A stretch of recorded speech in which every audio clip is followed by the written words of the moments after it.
Hi, I'm James LaVeck, and welcome back to Life After Losses. As we move into a new year, a lot of people feel pressure to be in a different emotional place than they actually are, especially when grief is part of their story.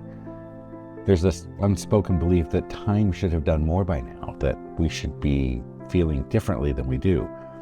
This week's reflection came out of sitting with that tension between what we're told grief should look like and what it actually feels like to live alongside it over time. Now, if you've ever questioned where you should be by now, or felt uneasy with the idea of acceptance, I hope this gives you a place to breathe for a few minutes. Thanks for being here. This is entry 263, Acceptance Isn't the End. In 1969, Dr. Elizabeth Kübler-Ross introduced the 5 stages of grief: denial, anger, bargaining, depression, and acceptance in her book On Death and Dying. Now, her work was groundbreaking. It gave us language where we had only had silence. It gave form to something deeply human and profoundly painful. Without her work, I don't think we would even have the vocabulary to talk about grief the way we do today. And yet, over time, the way those stages have been interpreted has created what feels like a burden for many of us who are grieving, especially when it comes to that final stage, acceptance. There's an unspoken pressure of being there. If you've been grieving for a while, you may know this feeling. It's been months or years, maybe longer, and somewhere along the way, you've wondered or been told that you should be further along by now. You may have asked yourself, why don't I feel accepting yet? What's wrong with me? Did I do grief wrong? These types of questions often come with guilt. Guilt for still feeling sad, guilt for still missing them, guilt for still being affected. And for those early in grief, acceptance can sound terrifying, like a demand to let go, to move on, or approve of something that shattered your life. Neither of these interpretations is fair, and neither reflects the reality of grief.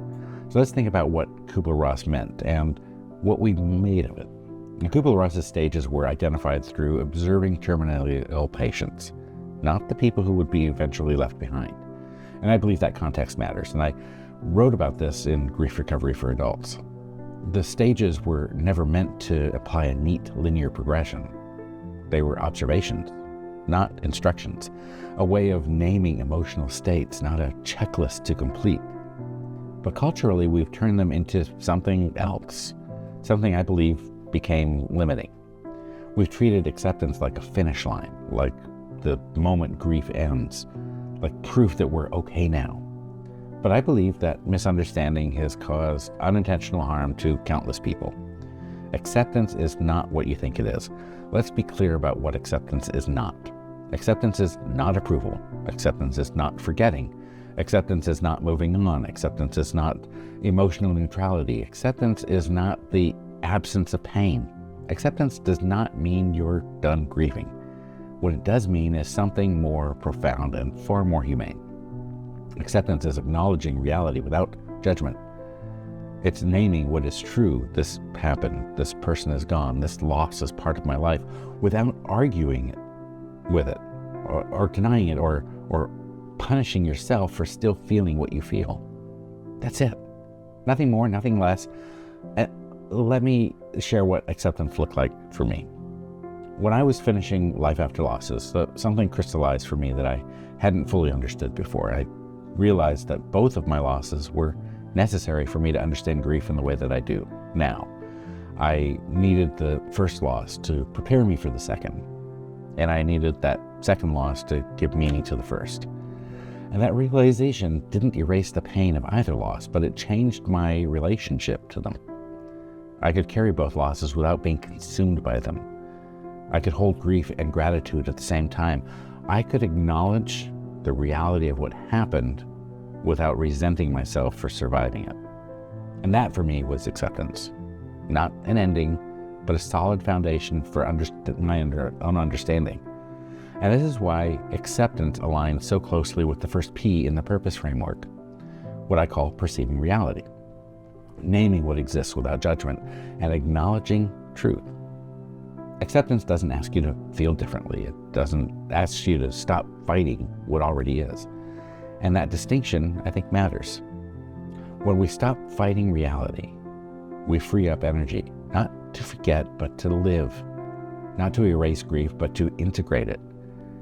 Acceptance allows grief to take its rightful place in our lives without letting it define the entirety of who we are. We live with it, not for it. What if you're not there yet? If you're watching this and thinking, I'm nowhere near acceptance, let me say this plainly. You are not failing grief.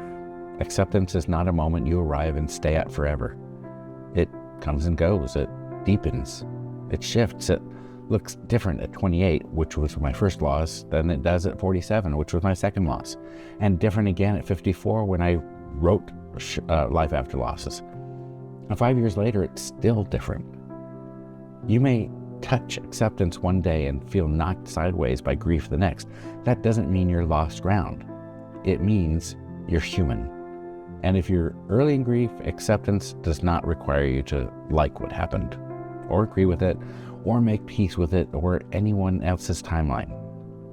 It only asks that when you're ready, you allow reality to exist without punishing yourself for it. Now it's your turn. So here's the invitation for the first entry of 2026. If acceptance felt heavy, frightening, or out of reach for you, try loosening the definition. Ask yourself, what am I still fighting that I don't need to fight today? Where can I name what's true without judging myself for it? And what would it look like to carry this loss, not resolve it? Acceptance is not the end of grief. It's the beginning of living honestly and alongside it. And that is more than enough for now. Thanks for watching.